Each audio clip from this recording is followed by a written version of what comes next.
Bom, pessoal, então vamos lá. Vou compartilhar minha tela aqui.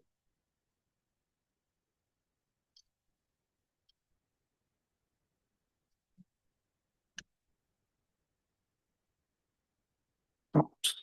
Bem, então, como o pessoal mandou lá no grupo, né, no nosso grupo lá da Liga, eu vou falar um pouquinho sobre escrita de artigo original, tá? Então, assim, depois vocês podem tirar dúvidas, perguntar, também se quiser me interromper, eu não importo não, pode perguntar. E a gente vai focar mais na questão da escrita do artigo original, mas eu vou comentar algumas coisas sobre escrita de outros tipos de artigos também. Porque nós vamos ter essas atividades aí para frente, então é interessante a gente falar. Bom, gente, então, sumário, né, dessa apresentação, vou falar um pouco sobre os diferentes tipos de artigo, mas vou focar com mais detalhes na estrutura do artigo original, né, que basicamente vai ser um resumo, ou abstract, introdução, metodologia, resultados e discussão. Aí nós vamos falar um pouquinho de como que a gente escreve cada uma dessas partes do artigo. Bem, então, em relação a tipos de artigos, né, o que a gente chama de artigo original seria um artigo que traz resultados de um trabalho de pesquisa, né, de um trabalho original. Claro que esse trabalho de pesquisa pode ser uma pesquisa feita com animais de experimentação, pode ser um levantamento de um banco de dados, pode ser uma pesquisa feita dosando amostras de pacientes, quer dizer, a gente pode ter diferentes tipos de pesquisa, mas o fato é que quando a gente escreve ou submete um artigo original, a gente está mandando resultados daquela pesquisa, né, que a gente fez e querendo divulgar esses resultados. Então, geralmente é algo que vai trazer alguma novidade para a literatura, né? Tanto que você manda chamando de artigo original. O artigo de revisão, por outro lado, ele é um artigo que tenta revisitar a literatura e falar sobre algum tema dessa literatura. Aí a gente tem diferentes tipos de revisões, né? Nós já falamos um pouco sobre isso nas aulas de tipos de estudos, mas só retomando, a gente tem as chamadas revisões narrativas, onde a gente descreve um determinado tema, parece um capítulo de livro, né? Só que mais atualizado, onde a gente escolhe um determinado tema de interesse e faz uma descrição desse tema, fala se for uma determinada doença, das causas, da fisiopatologia, enfim, a gente faz uma descrição mais geral de um determinado tema. E a gente tem as chamadas revisões sistemáticas, onde a gente tem, como a gente mostrou, né, naquela aula de tipos de estudo, a gente tem uma pergunta bem específica, né, que é a chamada pergunta PI, onde a gente vai escolher artigos que estejam relacionados à nossa pergunta de interesse e vai comentar sobre os achados desses artigos, vai avaliar a qualidade desses artigos e, quando possível, vai fazer o que a gente chama de uma meta-análise, né? Uma combinação dos dados desses artigos para fazer uma análise estatística mais robusta, que combina os resultados desses artigos todos. Nós vamos ter algumas aulas ainda sobre isso, mostrando como é que faz meta-análise, né? Hoje tem dois craques aqui assistindo, né, que é o Bruno e o Eduardo Maia, que sabem fazer isso muito bem, né, e que a gente vai ter aula disso ainda. A gente tem artigos de opinião, onde um determinado expert, especialista numa área, é convidado para falar sobre algum tema, emitir alguma opinião. A gente tem artigos que são diretrizes e guidelines, né, onde um grupo de experts faz recomendações sobre uma determinada doença. A gente tem relatos e séries de casos, que eu já falei também desse tipo de estudo processo, né? A gente tem o que a gente chama também de carta ao editor, onde algum autor lê um artigo de uma revista e resolve comentar sobre algum dado desse artigo, escrevendo uma carta para o editor que revisou aquele artigo. Então, faz algum comentário, alguma análise, enfim, e se o editor aceitar aquela carta, aquele comentário, publica-se essa carta. E tem o que a gente chama de comunicações breves, que também são estudos originais, mas que geralmente estão num formato mais resumido e que tem por objetivo divulgar algum dado novo de forma um pouco mais rápida. Então, nem todas as revistas têm essa modalidade de comunicação breve, mas algumas revistas têm. Então, enquanto um artigo original tradicional permitiria até 3.000 palavras, uma comunicação breve permite até 1.000, 1.500 palavras, menos figuras, mas a ideia é divulgar mais rápido um achado novo, inovador. Então, algumas revistas têm essas comunicações breves. Então, aqui são alguns tipos, né, de artigos que a gente tem, né, e que vão ter características diferentes e, obviamente, características de forma de escrever também diferentes. Mas eu acho por bem mostrar como modelo o artigo original, que, né, digamos assim, é o principal que a gente tem de artigo para divulgar um trabalho científico. Né? Então, você faz uma pesquisa nova, você quer divulgar os resultados dessa pesquisa por meio de um artigo original. Então, nós vamos comentar sobre a escrita dele e mostrar um exemplo. Bom, vamos lá. Então, gente, a primeira coisa de qualquer artigo é o título, né? Então, o título, ele pode parecer uma coisa trivial, boba, mas não é não.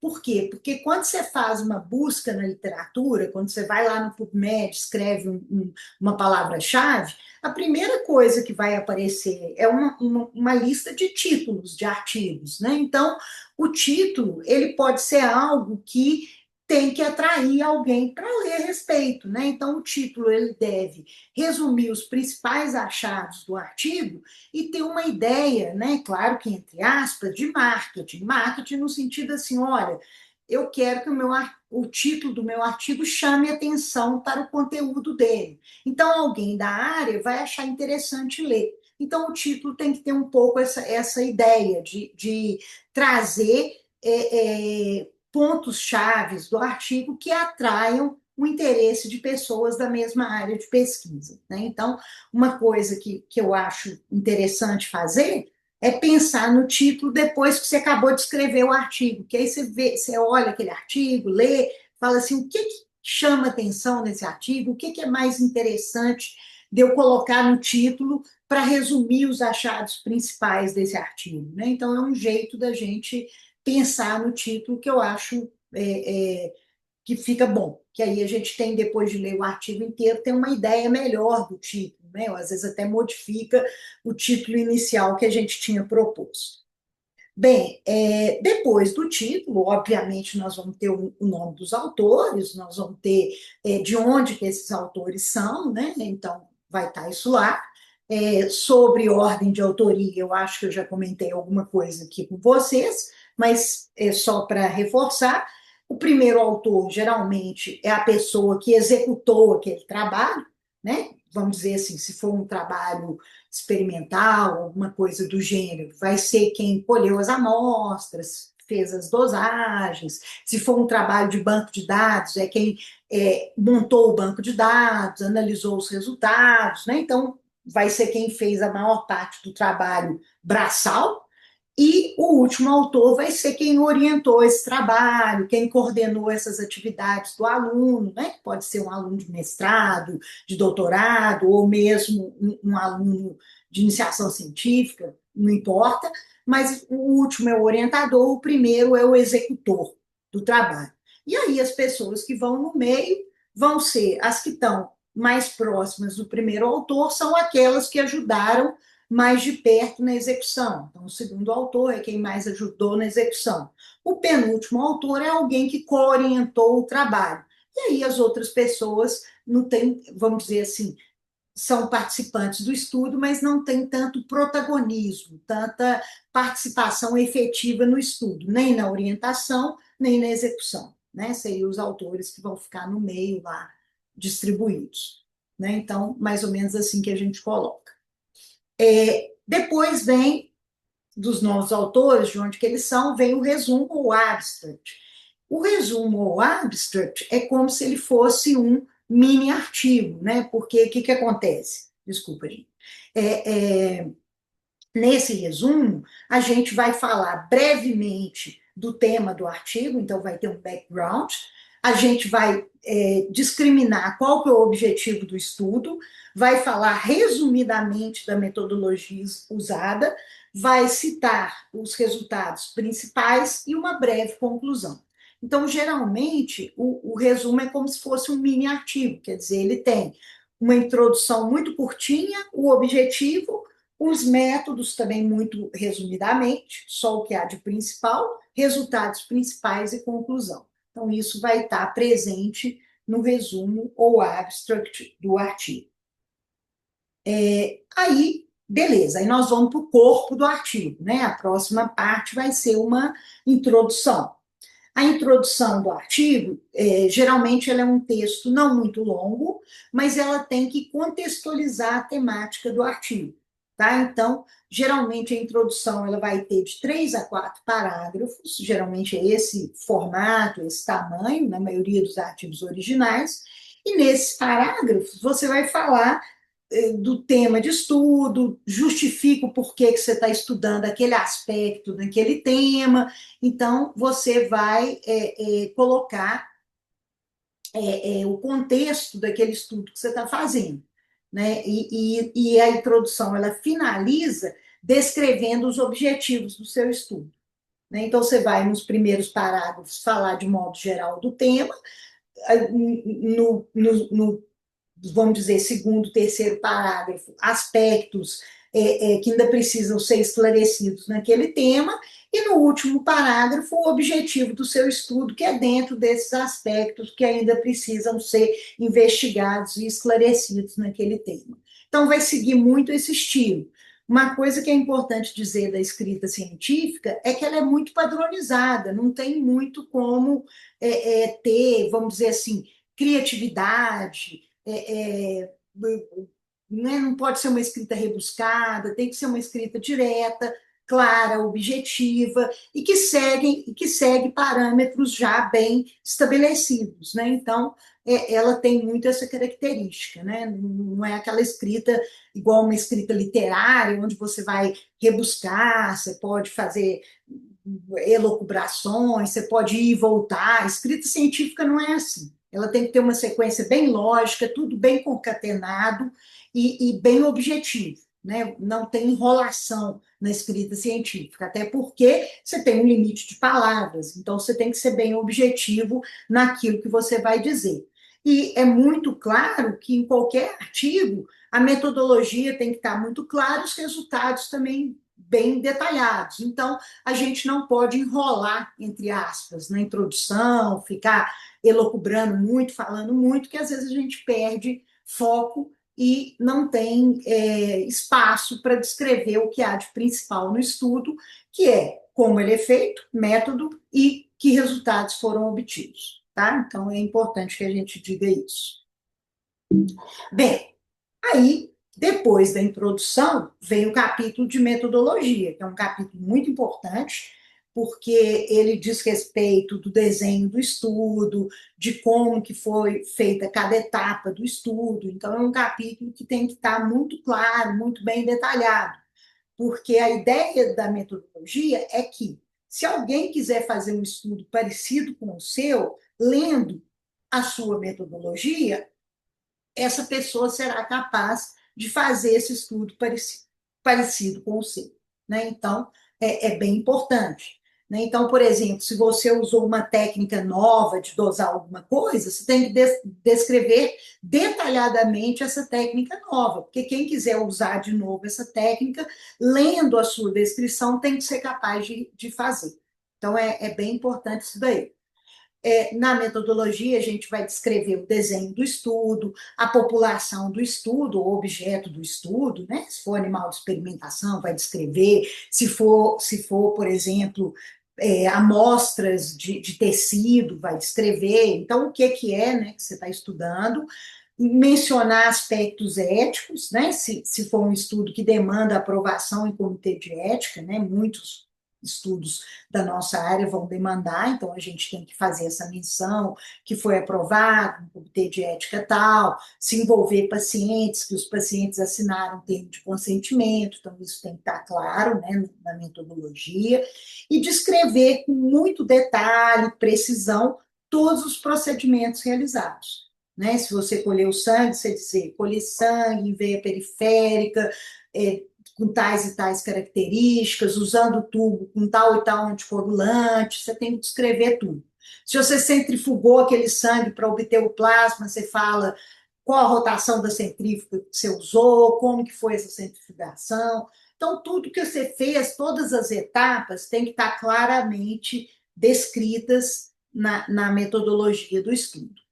E claro que geralmente a última parte da metodologia é a parte de análise de dados, né, que a gente chama, na maioria dos nossos estudos, de análise estatística. Então, quais foram os testes estatísticos, os programas usados, que tipo de análises foram feitas, isso vai estar descrito né, no tópico de análise estatística da metodologia. Né? Então, a gente vai descrever desenho do estudo, população do estudo, aspectos éticos, todos os procedimentos realizados e, no final, a análise de dados. Como que foi feita a análise estatística dos dados. Bem, depois disso, vem a parte de resultados. Né? Os resultados a gente tem que mostrar todos os achados do estudo de forma bem objetiva. Então, aqui a gente não comenta sobre o resultado, a gente apenas descreve o resultado. Comentar o resultado é na discussão, aqui é só uma descrição do resultado. E muitas vezes, para facilitar a compreensão, para o texto ficar mais resumido, a gente usa figuras e tabelas, né? Isso é muito comum, porque vamos supor que a gente vai descrever uma série de dados de um grupo de pacientes e um grupo controle. Peso, estatura, exames laboratoriais, às vezes fica mais fácil mostrar esses números todos numa tabela do que escrever no texto aqueles números todos, né? Então, o texto pode fazer uma descrição geral dos resultados dessa tabela, e na tabela você vai ter o detalhamento numérico desses achados e o teste estatístico usado, tudo explicadinho. Uma coisa extremamente importante é que figuras e tabelas devem ser autoexplicativas. Então, uma tabela deve ter um título muito claro do que vai estar mostrado nessa tabela, e embaixo, né, na base da tabela, definição de todas as abreviaturas, quais testes estatísticos foram utilizados, tudo bem explicado que está contido naquela tabela. O mesmo para uma figura. Né? Então, se você mostra um determinado gráfico, na descrição desse gráfico, que é a descrição da figura, você tem que explicar tudo que você está mostrando naquele gráfico. Né? Então, vai ter um título, a figura, e uma explicação, né? Uma legenda da figura, explicando tudo que você está mostrando naquela figura. Então, se uma pessoa quiser apenas olhar a tabela ou a figura, ela vai entender o que está mostrado naquela tabela, naquela figura, sem precisar ler o artigo inteiro.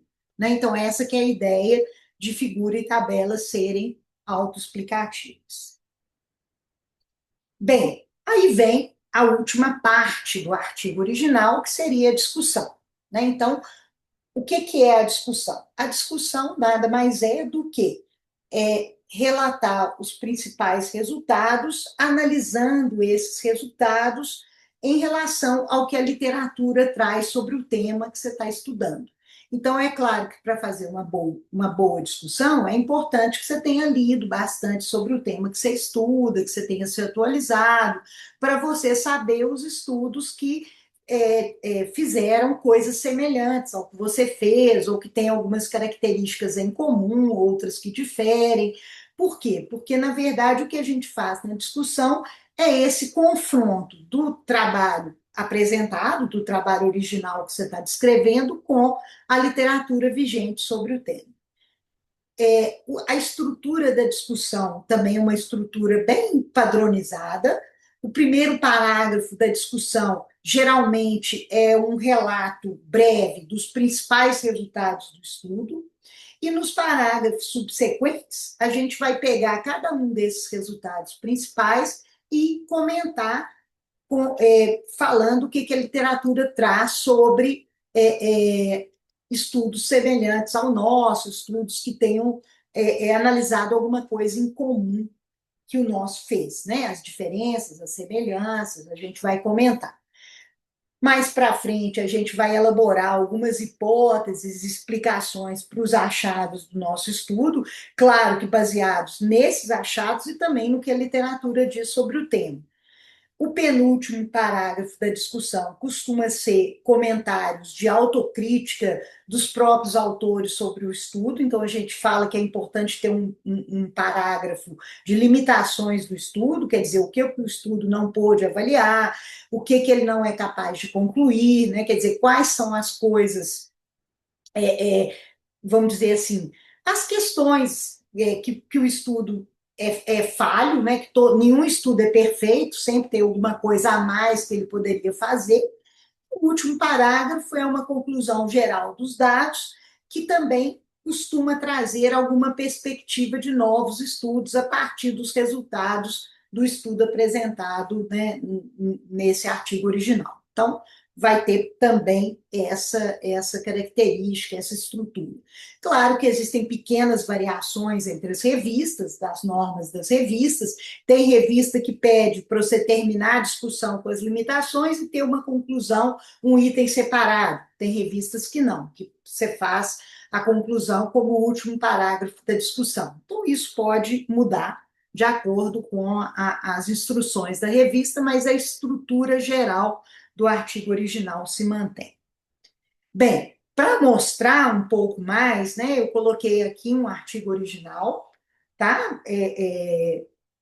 Né, que foi publicado por um aluno de doutorado meu, ex-aluno, né, já terminou o doutorado, ele agora é professor, que é o Fernando Macedo Bastos, né, e contou com estudantes de iniciação científica, um residente, né, que na época o Caio Ribeiro Vieira Leal era residente, a Júlia conhece, que a Júlia foi IC do Caio, né, a Júlia que é aqui coordenadora, Eu. você, a própria, né, o Pedro, que é aqui da nossa liga também, né, ajudou nesse artigo, na época o Pedro era meu aluno de iniciação, a Catarina e a Camila também minhas alunas de iniciação, foram meus alunos de iniciação. A Roberta era minha aluna de doutorado, que ajudou em algumas dosagens nesse estudo. A professora Lamanda orientou junto comigo o professor Fernando. Então, é isso, né? Então, só para vocês terem uma ideia aí dos autores. Bem, esse estudo se intitula Biomarcadores tubulares e glomerulares de função do tecido renal na urina de fetos com válvula de uretra posterior. Então, esse título aqui tem por objetivo resumir um pouco o que foi feito nesse artigo. Então, o que a gente fez nesse artigo? A gente dosou marcadores que têm a ver com a função do túbulo e do glomérulo, né, na urina fetal, quer dizer, essa urina era colhida de fetos que tinham essa malformação renal chamada válvula de uretra posterior. Né? A ideia é que esses biomarcadores refletissem a função do tecido renal desses fetos. Tá? Então, só para vocês entenderem um pouquinho do tema, né?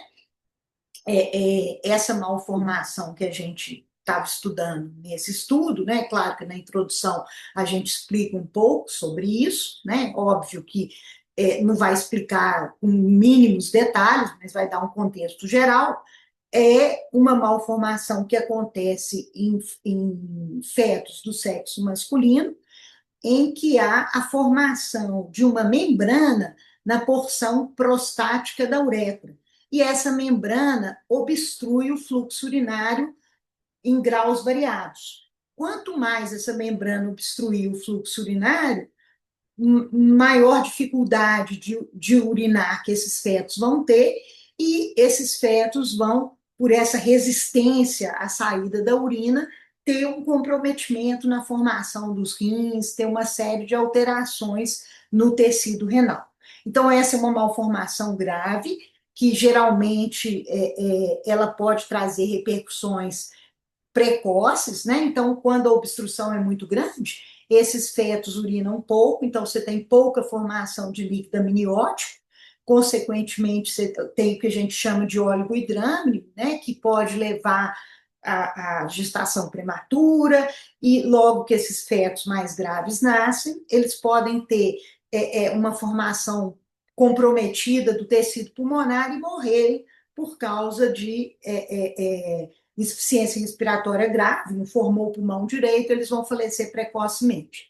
Aqueles que não têm uma obstrução tão grave, eles não vão falecer por comprometimento pulmonar, mas eles podem evoluir para uma doença renal crônica ainda na infância. Então, é um quadro geralmente bastante grave, uma malformação grave. E o que acontece quando se detecta ou se suspeita, né, pelo ultrassom gestacional, que o feto tem essa doença?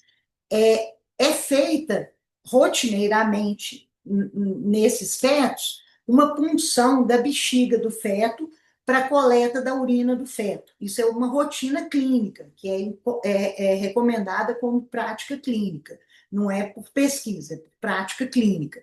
E essa urina, então, vai ser avaliada para ver se o rim desse feto tem função preservada.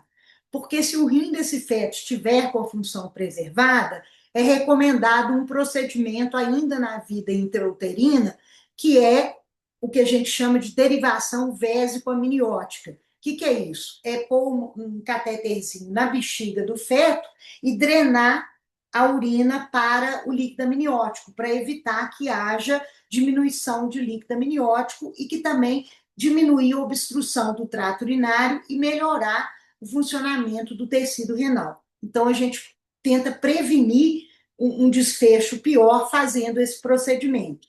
Só que esse procedimento só vai ser indicado caso o rim fetal tenha função, porque se já for um rim todo comprometido, esse procedimento não adianta mais. Né? E em países onde é permitido o aborto, esses fetos cujo rim já está completamente comprometido, as gestantes poderiam, caso desejarem, submeter ao aborto, né? No nosso país, infelizmente, isso não é possível. Aí essas gestantes vão ter que terminar a gestação e esse feto, o desfecho vai ser um óbito precoce, infelizmente. Bem, mas resumindo é isso. Então, o que a gente fez nesse estudo? A gente usou parte dessa urina que é coletada rotineiramente nesses fetos para investigar outras moléculas que não são dosadas na rotina clínica, tá? Então, basicamente foi isso. Bem, espero que tenha ficado claro, só para vocês entenderem o estudo. Então, aqui, gente, é o abstract que eu falei para vocês, o resumo. Então, ele tem um pedacinho, é como se fosse um mini artigo, uma pequena introdução, o objetivo. Aqui o método é chamado de Study Design, mas é o nome que essa revista dá, que nada mais é do que a metodologia. Os resultados principais, essa revista pede uma discussão bem resumidinha e uma conclusão geral. Então, essa é a estrutura do abstract, né? Aqui nessa revista ele é chamado de summary.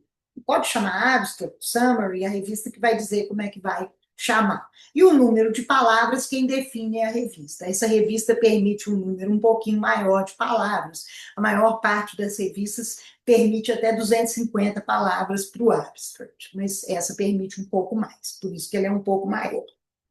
Outra coisa que essa revista pede é um desenho que resuma o artigo.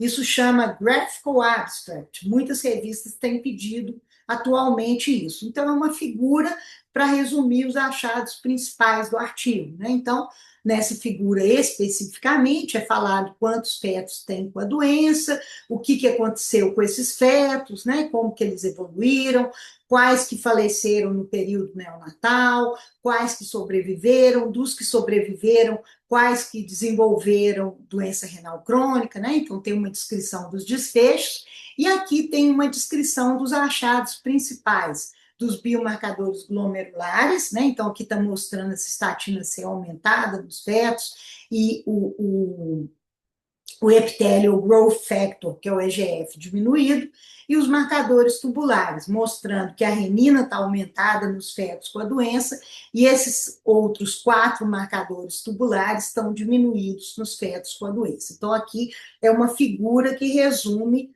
os achados principais do artigo. Essa figura tem o nome de Graphical Abstract. Bem, aí vem, né, a introdução do estudo propriamente dita, né? Então, na introdução do estudo, como eu falei, vai explicar um pouco o que é a doença, o que é a válvula diureta posterior, quais que são os achados, né, nesses pacientes com válvula diureta posterior, que existe esse tratamento de punção, e aí tenta essa derivação do trato urinário, vai explicar um pouco isso, que é uma doença grave, de alta morbimortalidade. Aí vai comentar um pouco alguns estudos sobre a doença, o que eles encontraram de marcadores, né, e ainda o que tem para ser investigado, e o último parágrafo vai ser exatamente o objetivo do nosso estudo. Então, está aqui.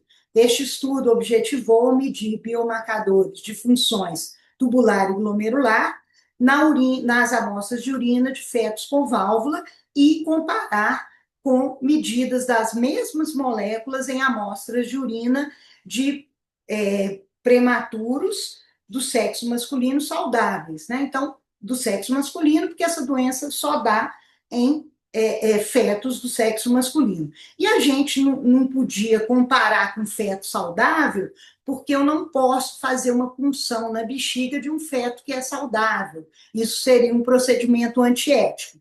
Então, para ter uma urina com idade gestacional parecida com a dos fetos que foram funcionados, os fetos que tinham válvula, a gente escolheu prematuro saudável. Pelo menos teria uma idade gestacional próxima, né? Então, assim, o ideal seria se pudesse funcionar a bexiga de um feto saudável com a mesma idade gestacional. Mas, eticamente, isso não podia. Isso a gente explica no estudo, né? Coloca até como uma limitação, não tinha como ter um controle tão perfeito para esse estudo.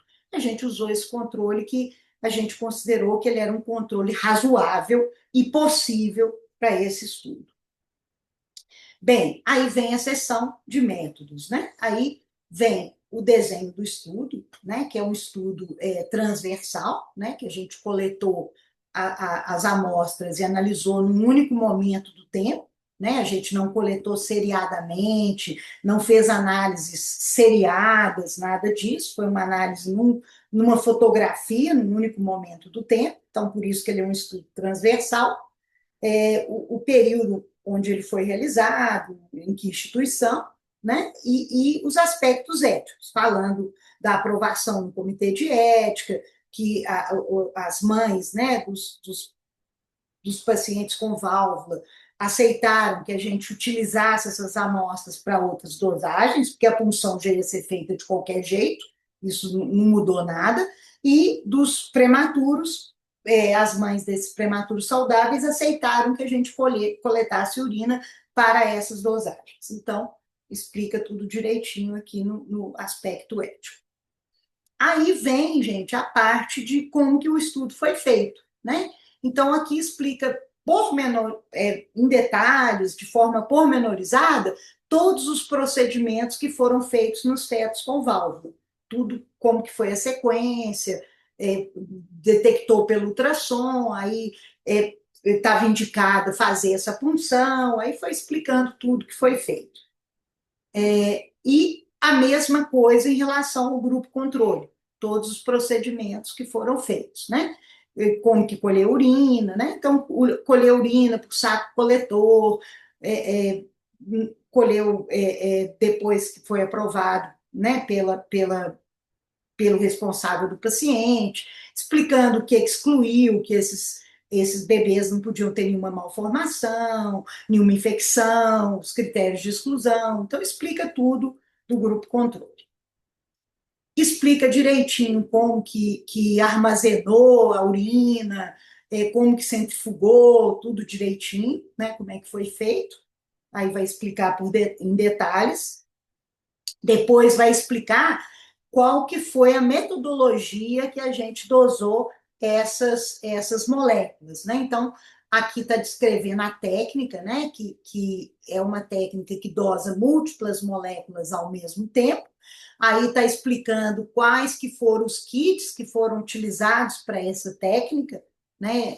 Descrevendo exatamente qual kit, qual aparelho que fez a dosagem, né? Está descrito aqui qual que é o aparelho, então chama Multiplex MagPix System, a marca, de onde que ele é, o aparelho, e aqui explica direitinho, né, assim, como que é a técnica de dosagem, quais moléculas que foram dosadas, então dá um detalhamento técnico de como que a gente dosou essas moléculas nessa urina desses pacientes e dos controles. E, finalmente, como eu havia dito para vocês, vai ter a descrição da análise estatística. Então, vai descrever o que a gente analisou, quais foram os testes utilizados, né, nessa análise, e aqui no final está falando quais que foram os programas que foram usados. SPSS, GraphPad Prism, enfim, dizendo aqui o procedimento todo detalhado.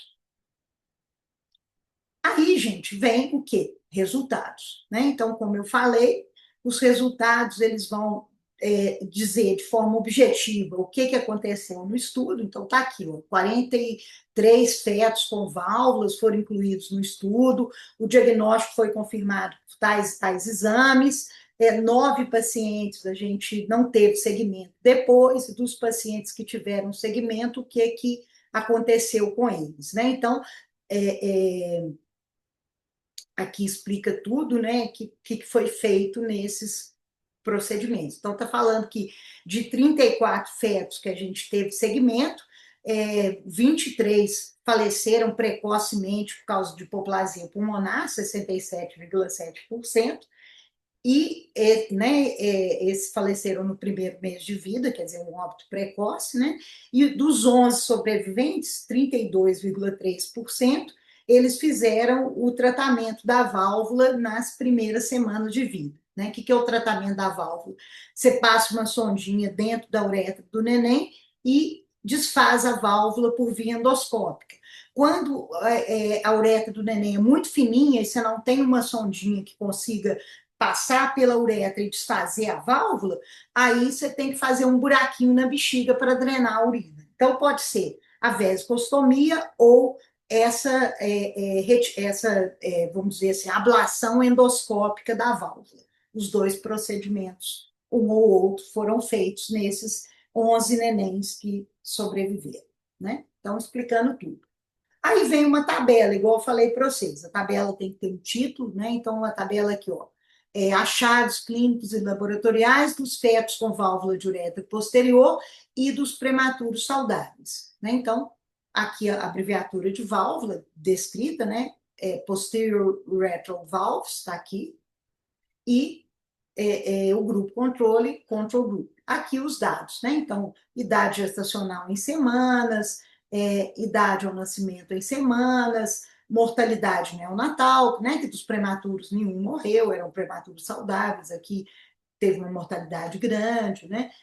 A osmolaridade urinária, que é uma coisa que é feita na rotina clínica, dosada nesses fetos com válvula, a gente dosou nos prematuros saudáveis, já detectou diferenças. Outra medida que a gente fez, essa não é rotineira, mas é uma medida interessante, é de beta-2 microglobulina, que a gente também detectou diferença, e da creatinina urinária. Creatinina urinária também é uma medida que é feita rotineiramente para avaliar a função do rim fetal. Então, osmolaridade urinária e creatinina urinária são medidas da rotina clínica para avaliar a função do rim fetal. E a gente fez no laboratório só para confirmar essas medidas. E viu que realmente nos fetos com a doença, a medida era bem diferente do que no grupo controle, que eram os prematuros sem doença, né?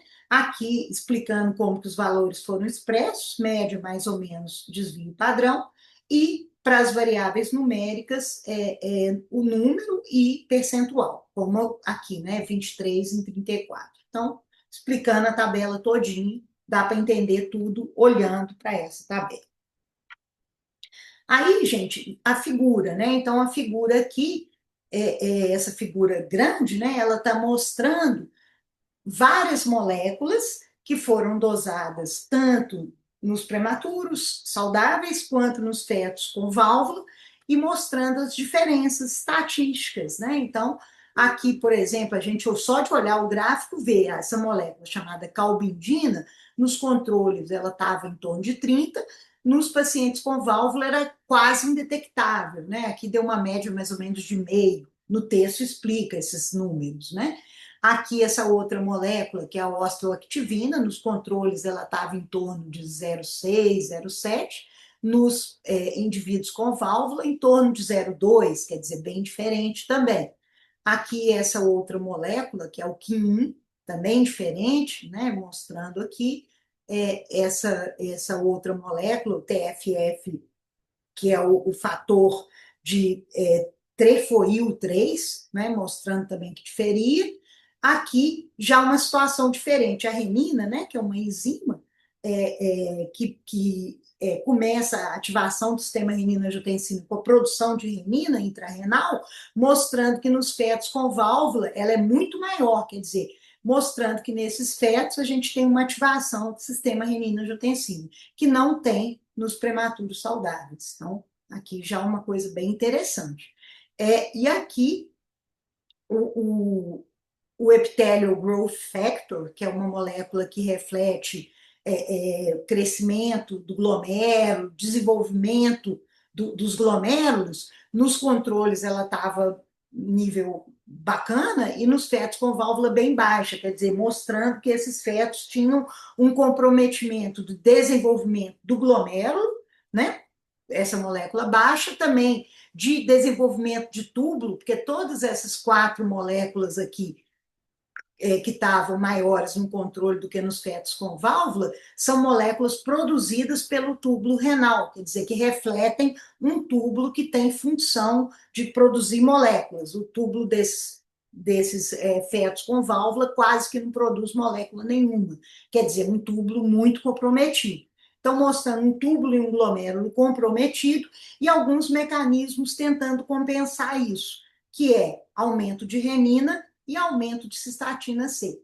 Então, aumento de renina, tentando ver se, ativando o sistema renina-angiotensina, conseguiria filtrar mais o glomérulo desses fetos filtrar mais, só que ele era muito lesado, então ele acabou não conseguindo, e a cistatina C alta, mostrando essa tentativa de hiperfiltração, que infelizmente ela dura por um tempo, mas na medida que os glomérulos vão lesando, essa hiperfiltração também para de funcionar e acaba lesando mais outros néfrons. Então, mostrando esse mecanismo grave e de ciclo vicioso que acontece nos fetos com válvula, né? Claro que isso tudo que eu estou explicando, a gente fala na discussão. No resultado, a gente só fala, molécula tal está mais alta no controle do que no doente, molécula tal está mais alta no doente do que no controle. Aí vai ser só uma descrição mesmo numérica. E na discussão a gente vai comentar sobre todos esses resultados que eu estou mostrando aqui. Outro resultado interessante que esse trabalho tem foi mostrar que algumas moléculas elas estão relacionadas com a osmolaridade, que uma dos parâmetros de função mais importantes do rim fetal conseguir regular a osmolaridade. Então, os fetos cuja osmolaridade era mais alterada, eles tinham um aumento de moléculas relacionadas à fibrose tecidual, que é o colágeno 4 e o TIMP-1. Então, eles tinham um tecido mais comprometido. Nesse último gráfico aqui está mostrando que algumas moléculas se correlacionaram bem com alguns desfechos que esses fetos tiveram, né? Então, por exemplo, algumas moléculas que a gente dosou eram muito correlacionadas com a alteração de osmolaridade, que é uma alteração encontrada nesses fetos. Então, elas poderiam, junto com a osmolaridade, ajudar a dizer quais fetos estariam mais ou menos comprometidos, né? Então, teve essa capacidade de detectar com uma razoável sensibilidade e especificidade essas alterações de osmolaridade que esses fetos tinham, quer dizer, usando a ideia da osmolaridade como entre aspas, um padrão ouro para a disfunção do rim fetal, que é o que a gente usa na prática clínica. Então, mostrando que essas moléculas podem ter uma utilidade clínica futura. Né? E aí, na discussão, a gente vai falar disso tudo, né? Já fui explicando o processo de trabalho, falando o que deu, mas vai comentar sobre todos esses achados, estudos similares, o que encontrou, o que não encontrou, explicando, discriminando essas questões. E, né, assim, a discussão aqui no caso desse estudo, ela tem vários parágrafos. O penúltimo são as limitações do estudo, né? Aí alguns comentários. É um estudo feito num centro único, é um estudo cujo grupo controle não é o grupo controle ideal, né? Porque teve que pegar prematuro, não podia funcionar a bexiga de um feto saudável.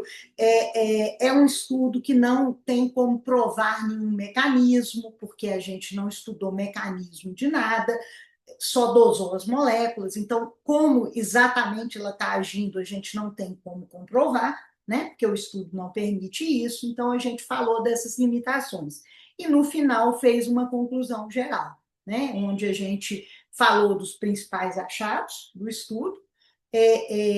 Então, aqui, por exemplo, né? Só para a gente ler a conclusão: fetos com válvula têm uma redução significativa nos níveis urinários, né? Aí lista todas essas moléculas que estavam diminuídas, indicando um comprometimento das funções tubular e glomerular, que é aquilo que eu falei, quer dizer, o túbulo não estava sintetizando praticamente nada, e o glomérulo, que tem que sintetizar esse fator de crescimento epitelial, não estava sintetizando. Isso é importante para o próprio glomérulo desenvolver, porque a glomerulogênese, né, ela acontece durante a vida fetal, né? Por um tempo importante. E nesses fetos não estava acontecendo adequadamente. E aí a gente comenta aqui também. Oh, desculpa, gente. Apertei sem querer. Ups, acho. Peraí. Ups. Poxa.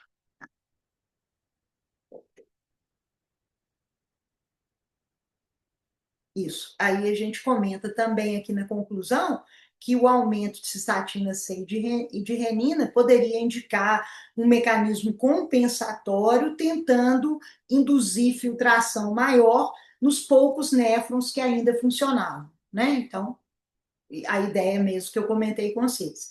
E aí, a gente comenta também que nos fetos com válvula com mais disfunção renal mais acentuada, eles tinham aumentado o TIMP e o colágeno, que indicam fibrose do tecido, e finalmente a gente fala, né, que estudos adicionais são necessários para investigar as vias metabólicas que estão por trás da alteração desses marcadores. E como eu falei, esse estudo não avaliou nada disso. Então, ele finaliza assim e traz essa conclusão, né? Então, basicamente isso. E nesse revista pede para ter um tópico conclusions, né? Então, tá aí o tópico conclusions. Bom, isso aí sempre põe, não tem nenhum conflito de interesse, né? E agradecendo aí tudo que relacionado a esse estudo e as ordens para tirar qualquer dúvida que vocês tenham, alguma questão sobre esse tema ou sobre escrita de qualquer artigo. Eu vou parar a gravação, porque acho que é bom. Que aí vocês podem perguntar sem